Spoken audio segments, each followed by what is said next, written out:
Good morning, how we doing today? My name is James Sweeney, aka SplitSuit. Welcome back to another video, and today I want to talk to you about small ball. Now, small ball is essentially a playstyle where your whole goal is to get involved in a lot of cheap small pots. Try to keep those pots fairly small overall unless you catch a monster hand, in which case your goal is to grow that pot as quickly and as largely as possible.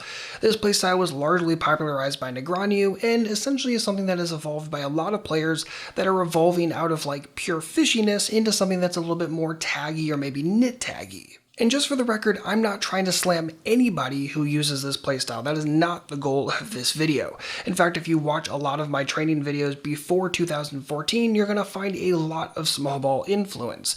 Rather, my whole goal with this is to talk about the pros and the cons of this playstyle and get you thinking more deeply about implementing this playstyle yourself if you should, and then also how to exploit players in your game who might also be implementing a small ball approach. So first and foremost, why do people like small ball? Well, I think first and foremost is that players essentially only allow themselves to grow massive pots when they have lock hands, right? When they have really, really strong hands, then they allow the pot to grow. If they don't have a strong hand, they keep the pot fairly small. So essentially it allows a feeling, a sense of simplicity and control in a game that is otherwise very, very complex and very, very chaotic. And some people, I think, are massively going to be drawn to that. I've also heard other players that implement small ball say they like it because it allows themselves to lower variance. And by the way, this isn't actually true. The word variance is incorrect here. They're actually lowering their exposure. So they may not put a lot of money at risk, but that doesn't inherently mean that they're actually lowering variance, even though they might feel like they are. And then the third reason why I think people like small ball, even though it's one that I don't think people normally verbalize, is essentially that these small losses, either from tighter folds or from missing bets, tend not to register in the brain as much, simply because our brains are pre-wired to remember the really, really big, painful things, right? The big suckouts, the big pot that went awry, whereas when we're talking about little small losses, our brain just kind of overwrites them, doesn't really think too much about them, and small ball, because there's going to be a lot of small pots that we just inherently lose, and a few big pots that we win, that tends to register favorably in the brain. Whether or not that's necessarily correct is up for debate.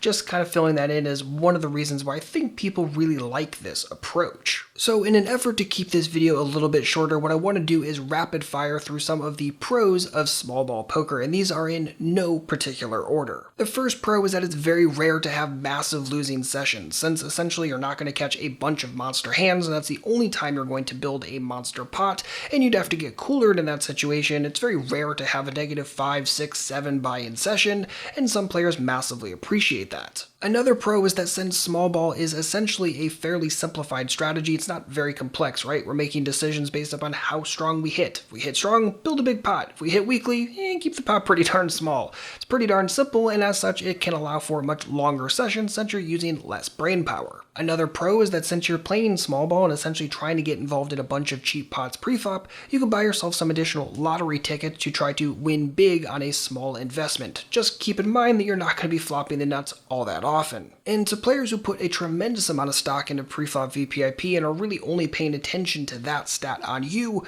you can actually appear to be much looser than your overall post-flop style really is. Now, if you play a bunch of tournaments, small ball focuses heavily on chip retention and essentially minimizes the chances of blowing up a medium to big stack. Just keep in mind that focusing this way doesn't necessarily set you up to win a tremendous amount of tournaments, even though you might find yourself in the money, maybe min-cashing a little bit more often. So with all those things in mind, you can see that small ball is essentially a better playstyle than some of the other ones, right? It's better than being a pure maniac or just overly blindly aggressive, and it's also better than being a pure passive fish where, yes, you're also playing a lot of hands pre-flop, but you're also playing far too sticky, far too passive post-flop. Small ball kind of is better than those options, but just because it's better than some playstyles doesn't mean that it's better than all playstyles, not by any stretch of the imagination. Alright, so let's switch focuses and rapid fire through some of the cons or the downsides of small ball poker. One of the biggest issues is that monster hands, the ones that small ballers are waiting around for before they try to grow the pot,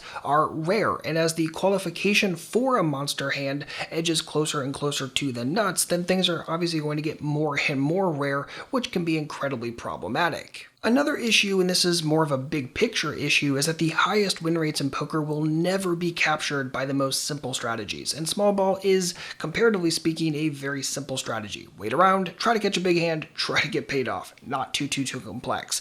And again, it's not to say that small ball can't be profitable, but it's almost certainly, in like 99.99998% of games, going to be a suboptimal playstyle at really any given table. Another issue is that it's easy to take the concept of get involved in a lot of cheap pots pre-flop way too far, especially when it's by limping behind or calling pre-flop raises, and especially as the small baller's definition of a monster hand drops from a nut hand to maybe just a nut flush to maybe just any flush is going to be just fine post-flop.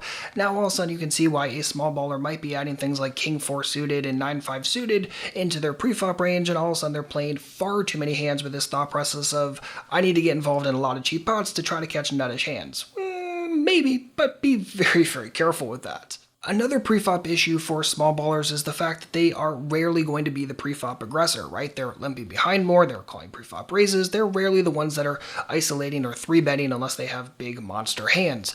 So they essentially set themselves up to play a lot of multi-way pots, which can be good for the lottery ticket approach, but it's going to miss a lot of profitable spots where they could have won the pot outright by being aggressive preflop, where they could have isolated a single player and created a more profitable situation than just taking the passive option preflop, especially with some of those strong but not nuttish preflop hands. Now, as for post-flop, again, we know that small ball has this reliance on catching monster hands. It's really the only time it wants to build a pot post-flop, which inherently means there's going to be a bunch of missed opportunities. That's going to be missed c-bets, that's going to be missed continuance, things like floats and peels and just generally raising things, missed double barrels and triple barrel opportunities on the bluff side of the spectrum, and also missed value betting opportunities, especially things like strong but not quite nutted hands, things that a small baller might take a more passive approach with, miss a bunch of value bets in the meantime, and that can be severely problematic to your win rate at the end of the day. Another issue is that while small ball is totally fine for outsmarting fishier opponents, it's really very face-up and very easily beatable for capable, competent opponents who are paying a lot of attention,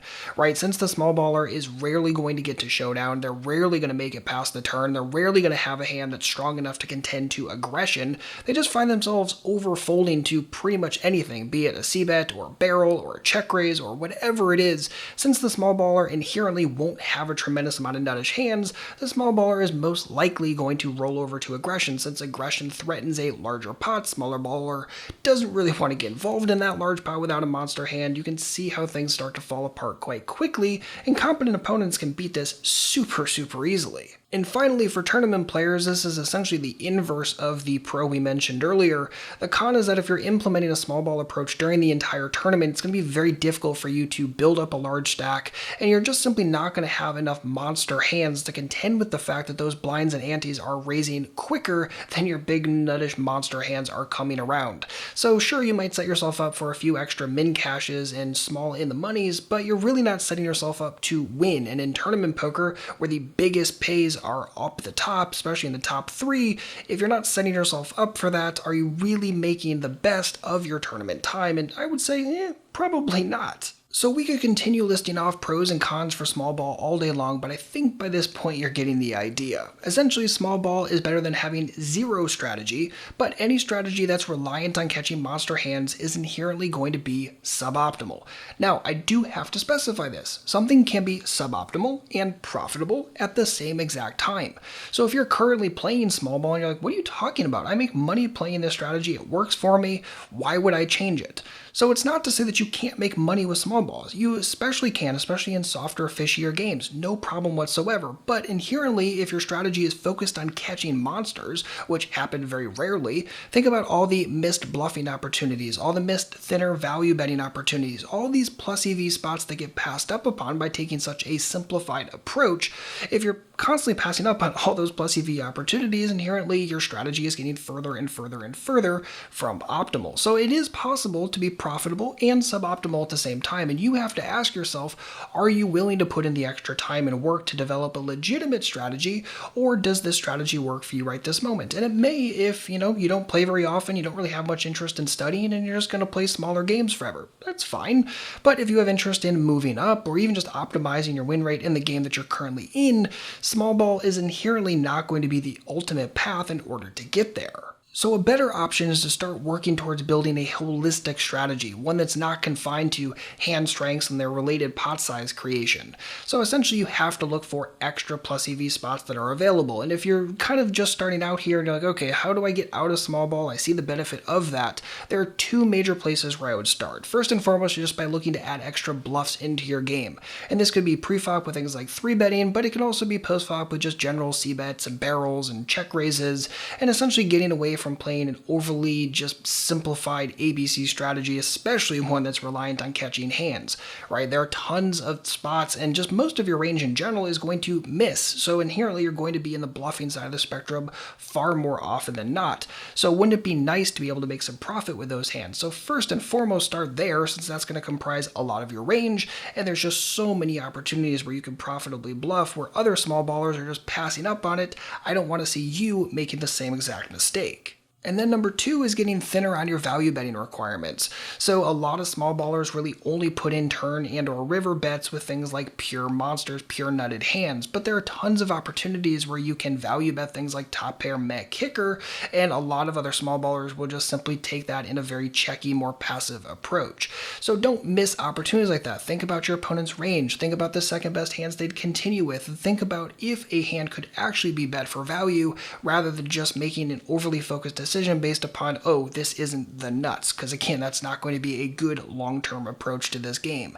And you can use the same exact thought process for pre-flop stuff, not only getting aggressive with kings plus, but also looking at other hands that could be isolated, that could be 3-bet, those kind of things as well. So getting thinner on your value bets can help a tremendous amount, again, because there's a lot of leeway between the pure nuts and things that are definitely strong enough to actually get value bets. So you notice that both of these changes, both bluffing more and thin value betting more, means that you are inherently continuing more often and folding, or at least making nittier folds, less often. This is a very, very good thing, and it keeps you focused on what really matters: your opponent, their ranges, their frequencies, how you can best take advantage of those things, rather than making decisions solely based upon how strong or weak you hit the board, which again isn't a great determinant in and of itself whether or not you should do anything. You have to think about the other factors at play, not just did I catch the nuts. Now, admittedly, these changes are going to make more risk-averse people a little more uncomfortable, right? There's going to be some extra exposure. There's going to be some extra risk of chips without nutted hands.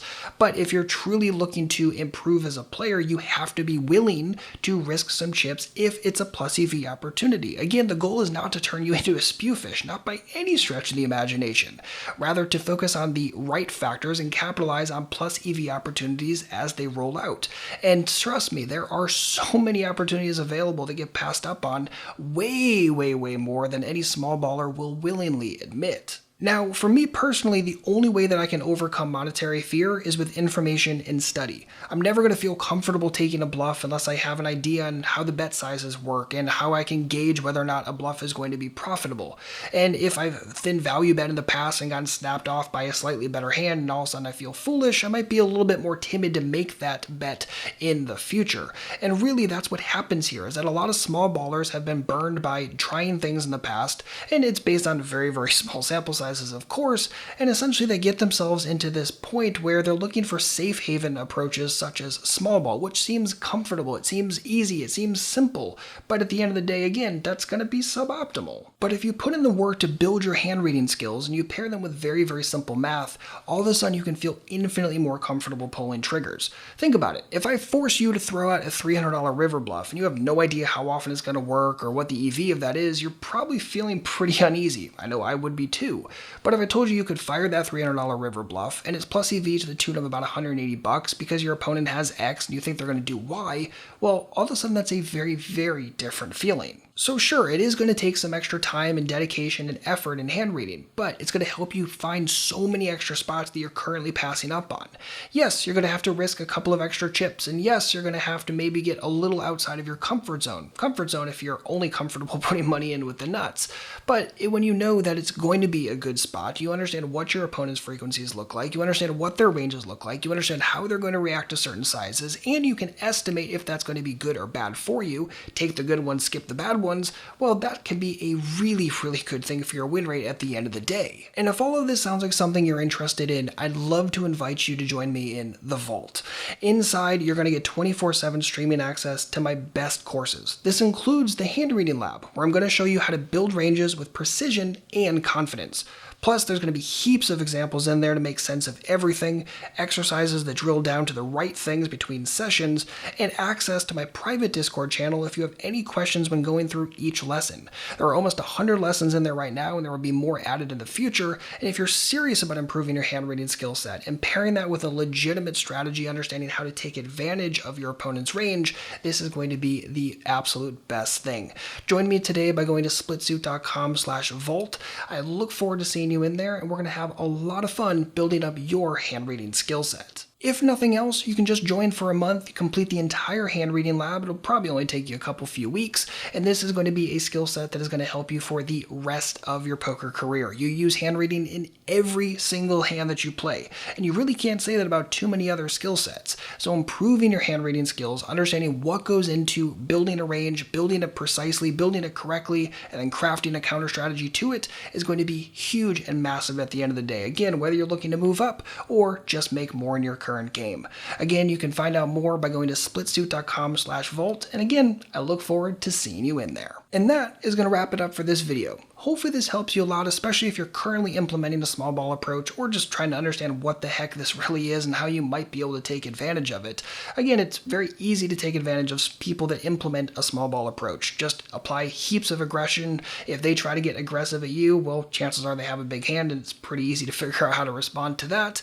But if you are currently implementing small ball yourself, I really advise you to look towards building a better, more complete strategy. Yes, hand reading is a massive part of that, but there are so many things that you need to add into your game. You cannot utilize a strategy that solely relies on catching monster hands at the end of the day if you really want to improve and you really want to get outside of playing super simple games, because chances are that's the only real place where this strategy is going to work any longer. And as games continue to get tougher, continue to get more aggressive, and fish get further and fewer in between, you really can't rely on a strategy like small ball. So hopefully this helps. Hopefully this gives you some starting points on where to go. And as always, if you have any comments or questions, please don't hesitate to let me know.